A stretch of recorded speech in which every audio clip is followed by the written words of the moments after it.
ప్రస్తుతం ఉన్నటువంటి ఇబ్బందికర పరిస్థితుల్లోంచి బయటపడాలి అంటే, నారా చంద్రబాబు నాయుడే ఆంధ్రప్రదేశ్ రాష్ట్రానికి మరొక 10 సంవత్సరాల పాటు ముఖ్యమంత్రిగా ఉండాలి. ఆయన యొక్క విజన్ ద్వారా ఆంధ్రప్రదేశ్ యొక్క ఇబ్బందికర పరిస్థితుల నుంచి బయటపడేయాలి. అప్పుడే ప్రజానీకం కాస్త ప్రశాంతంగా ముందుకెళ్ళగలుగుతారు అనేటువంటి ఒక కాన్సెప్ట్‌ని తెర మీద తీసుకొచ్చారు పవన్ కళ్యాణ్. ఏకంగా ఆయన అసెంబ్లీలోనే ఈ విషయాన్ని చెప్పారు.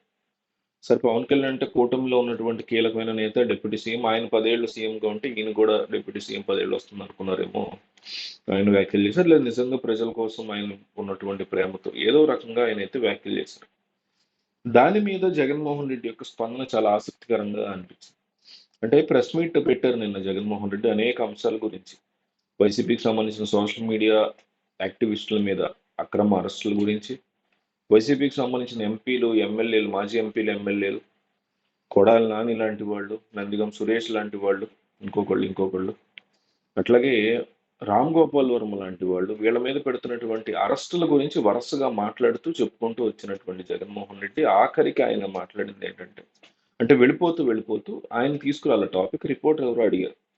పవన్ కళ్యాణ్ కొద్దిసేపటి క్రితం అంటే అప్పుడు కొద్దిసేపు అయింది. కొద్దిసేపటి క్రితం అసెంబ్లీలో అన్నారంటే, రానున్న 10 సంవత్సరాలు చంద్రబాబు నాయుడే సీఎంగా ఉండాలని నేను కోరుకుంటున్నాను.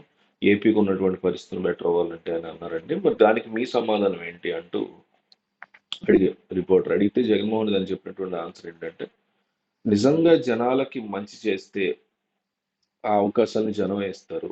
దాని గురించి మనం మాట్లాడుకోవాల్సిన అవసరం లేదు. మనం 10 సంవత్సరాలు ఉంటాం, 8 సంవత్సరాలు ఉంటాం అని చెప్పుకోవాల్సిన అవసరం లేదు అని చాలా బాగా చెప్పారు సమాధానం.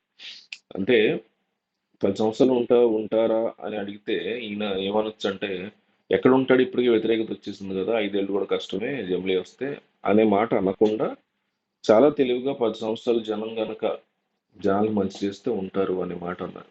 హైలీ అప్రిషియబుల్ నిజానికి అలా అన్నారు.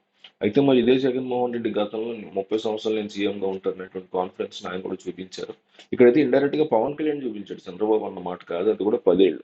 కానీ జగన్ అయితే 30 సంవత్సరాల పాటు తను మళ్ళీ సీఎంగా ఉంటాను అనేటువంటి మాట నేరుగా అనేసారు. అంటే ఎందువల్ల అనాల్సి వచ్చింది జగన్ ఆ మాట అప్పట్లో, ఈ 23 సీట్లకే టీడీపీ పరిమితం అవడం, అది వైసీపీలో ఎనలేని ఓవర్ కాన్ఫిడెన్స్ ఇచ్చింది. 175 సీట్లు 175 కొట్టేస్తాం అనడానికి కూడా గతంలో అంటే 5 ఏళ్ల క్రితం 23 సీట్లే ఇచ్చారు కదా టీడీపీకి. ఈసారి మహా అయితే ఎంత గట్టి కొట్టుకున్నా ఒక 60 ఇస్తారేమో, 70 ఇస్తారేమో, 88 కదా మ్యాజిక్ నెంబరు. సో మేము ఎట్టి పరిస్థితుల్లో గెలుస్తాం 130లో, మిగతా మిగిలిన 100లో అనే ఒక కాన్ఫిడెన్స్ లో అప్పటి నుంచి కూడా 170, 175 కావచ్చు, 30 సంవత్సరాలు నేను ఉంటాను. ఈ 23 అనే నెంబర్ని చాలా ఎక్కువగా చూశారు. కానీ అది అందులో మళ్ళీ సగం సగం అంటే 11.5, 11 సీట్లే ఇచ్చారు వైసీపీ. అంటే జనాలతో మనం ఎంత జాగ్రత్తగా ఉండాలనేది జగన్ గాని, కూటమి పెద్దలు గాని ఈ సందర్భంగా గుర్తుపెట్టుకోవాలి.